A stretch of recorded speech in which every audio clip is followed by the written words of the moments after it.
आज हम इंटीग्रेशन पर डिस्कशन करेंगे। लास्ट लेक्चर्स के अंदर हमने डिफरेंशिएशन को डिटेल से स्टडी किया और उसको कंप्लीट कर लिया था। तो अगर आपको डिफरेंशिएशन आती है, इंटीग्रेशन बिल्कुल उसके ऑपोजिट है। डिफरेंशिएशन किसी एक चीज को स्मॉल पीसेस में ब्रेक करने को कहते थे और इंटीग्रेशन स्मॉल पीसेस को कंबाइन करके एक सारा ऐड करना उसको इंटीग्रेशन कहते हैं। इंटीग्रेट करना इसको कहते हैं।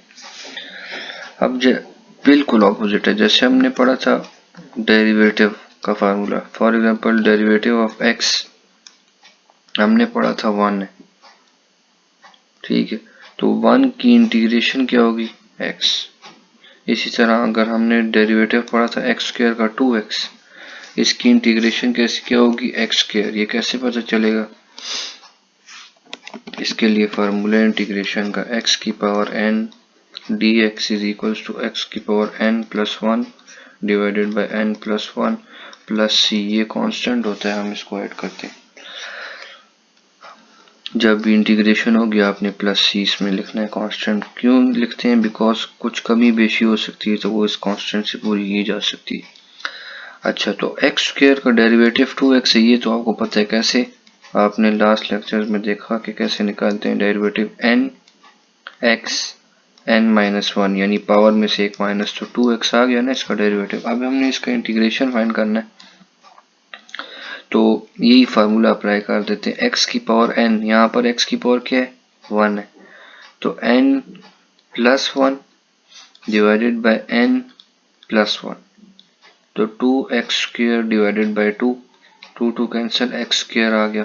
x स्क्वायर क्या था, ये क्वेश्चन था, हमने इसका जब डेरिवेटिव लिया था 2x आया, 2x की इंटीग्रेशन ली, x स्क्वायर आ गया।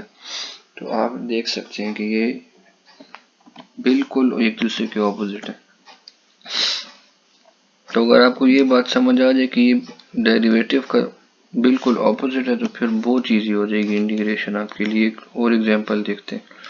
इस पर मैं पावर रूल लगाता हूँ, n x n माइनस 1, तो 3x स्क्वायर आ गया। अब इसी की मैं इंटीग्रेशन करता हूँ, देखिएगा आपके यही आंसर आएगा x क्यूब। 3x स्क्वायर की इंटीग्रेशन करनी है हमने, तो n plus 1 divided by n plus 1 plus c, तो 3x cube divided by 3, 3 cancel, x cube आ गया आंसर। तो आप देख सकते हैं कि ये एक्सट्रीमली ऑपोजिट है एक दूसरे के। आपको और डिटेल में देखते हैं। आपने पढ़ा था साइन x का डेरिवेटिव क्या होता है, डेरिवेटिव ऑफ साइन x आपने cos x पढ़ा था। तो याद रखिए इंटीग्रेशन ऑफ cos x क्या होगा, इसका ऑपोजिट साइन x आ जाएगा। इतना सिंपल है। इसी तरह डेरिवेटिव ऑफ cos x आपने क्या पढ़ा था, माइनस साइन x, तो इंटीग्रेशन ऑफ साइन x क्या हो जाएगा, ये माइनस इधर आ जाएगा, इसके साथ ये बन जाएगा माइनस cos x। इसी तरह डेरिवेटिव आपने पढ़ा था टेंजेंट ऑफ x का सीकेंट स्क्वायर x, तो सीकेंट स्क्वायर x की इंटीग्रेशन क्या हो जाएगी, टेंजेंट x, इसका ऑपोजिट।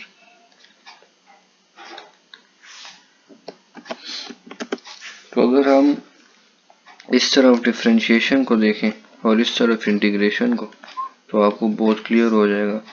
जैसे मैं पावर रूल लगाता हूँ, d by d x x की power n is equal to x की power n is equal to n x की पावर n माइनस 1, और इस तरफ इंटीग्रेशन अप्लाई करता हूँ तो x की power n plus 1 divided by n plus 1 plus c। अब देखिएगा sine x, derivative of sine x is equal to cos x, integration of cos x is equal to sin x, derivative of cos x is equals to minus sin x. Integration of sin x is equals to, ये जो minus है ये इधर आ जाएगा, minus cos x plus C.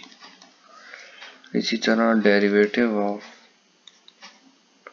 Tangent x is equals to secant square x, तो integration of secant square x is equals to, इसका opposite हो जाएगा टेंजेंट x प्लस सी। cot x का डेरिवेटिव क्या होता है, माइनस कोसिकेंट स्क्वायर x, तो cosecant square x का इंटीग्रेशन क्या हो जाएगा, माइनस cot x।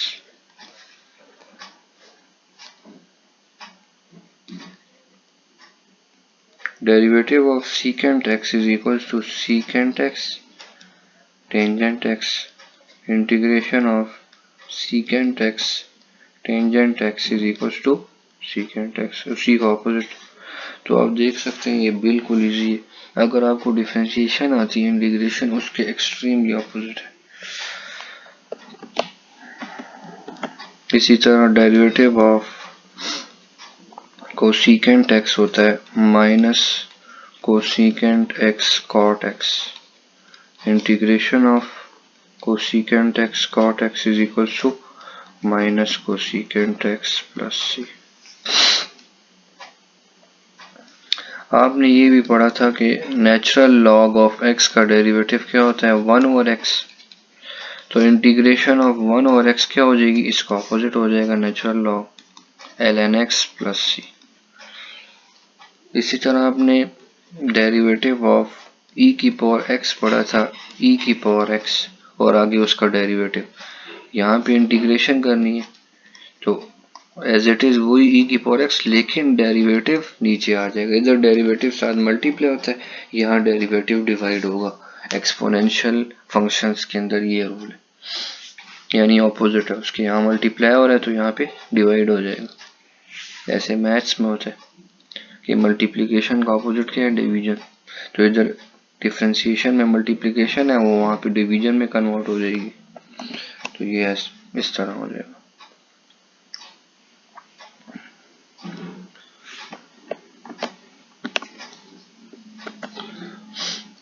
अब अगर हम कोई एग्जांपल लेते हैं कि find the integration of x square,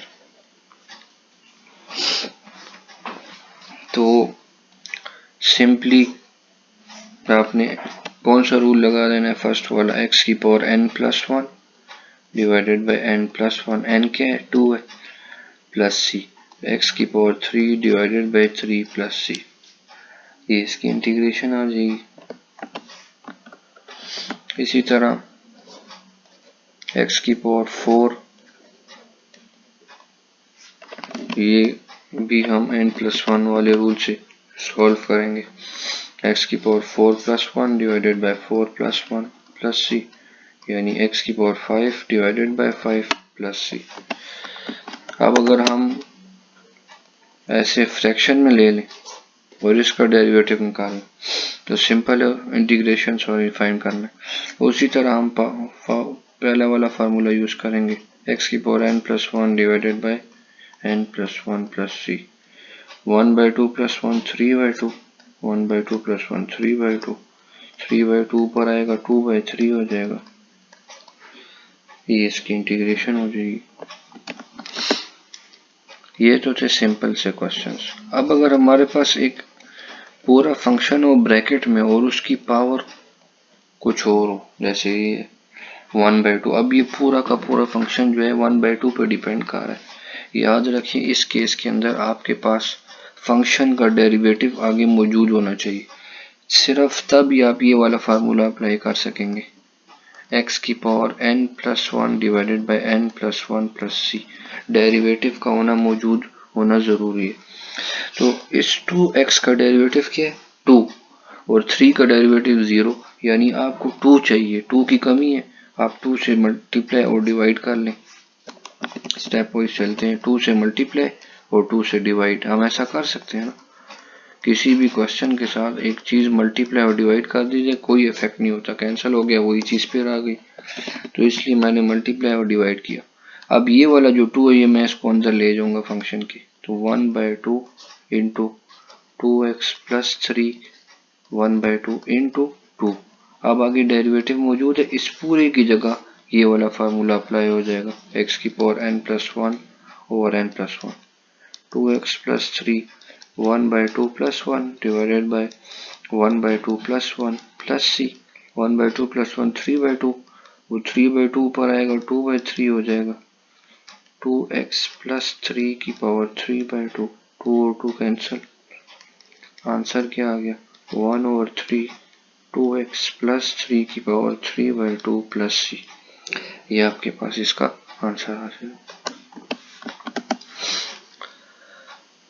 अब अगर यूं क्वेश्चन आ जाए √x प्लस 1 होल स्क्वायर और आपने इसको इंटीग्रेट करना है, तो कोई इशू नहीं, आप इस पर a plus b whole square का फार्मूला अप्लाई कर ले। वो क्या है, a square plus b square plus 2ab,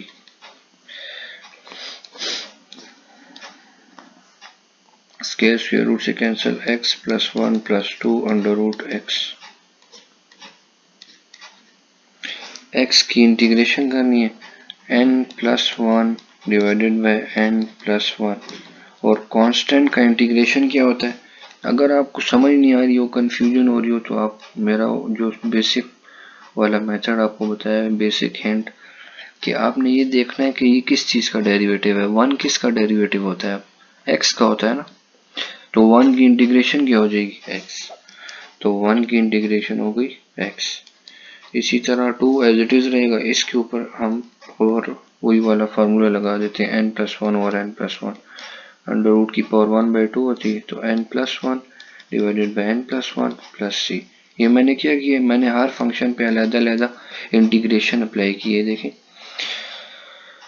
तो x की power 2/2 plus x plus 2x की power 3/2 divided by 3/2 plus c, x square by 2 plus x plus 2/3 into 2 x की पावर 3/2 प्लस c।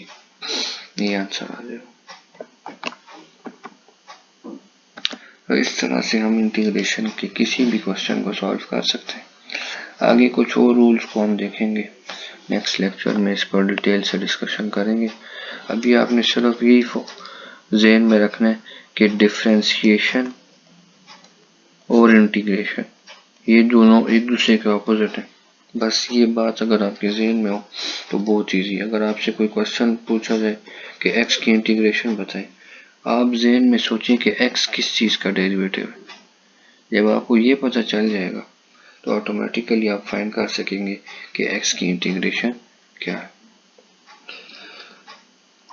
इसी तरह फिर हम इंटीग्रेशन को यूज करके डिफरेंशिएशन की भी आंसर फाइंड कर सकते हैं। तो बहुत सिंपल है, बस ये याद रखें कि ये दोनों एक दूसरे के ऑपोजिट हैं। नेक्स्ट लेक्चर में इस पर हम फिर डिटेल से डिस्कशन करेंगे कि और क्या रूल्स यूज होते हैं, इंटीग्रेशन बाय पार्ट्स को यूज करेंगे, वो एक बहुत लेंथी टॉपिक है।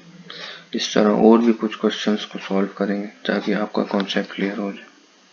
लेकिन याद रखें, इंटीग्रेशन करने से पहले अगर आपको डिफरेंशिएशन आती हो तो बहुत ज़्यादा इजी होगा आपके लिए, अदरवाइज थोड़ा सा डिफिकल्ट होगा। इसलिए पहले डिफरेंशिएशन के कॉन्सेप्ट्स को ब्रश अप करना होगा, फिर आप इंटीग्रेशन इजीली कर सकते हैं। नेक्स्ट लेक्चर में इस पर डिस्कशन करेंगे।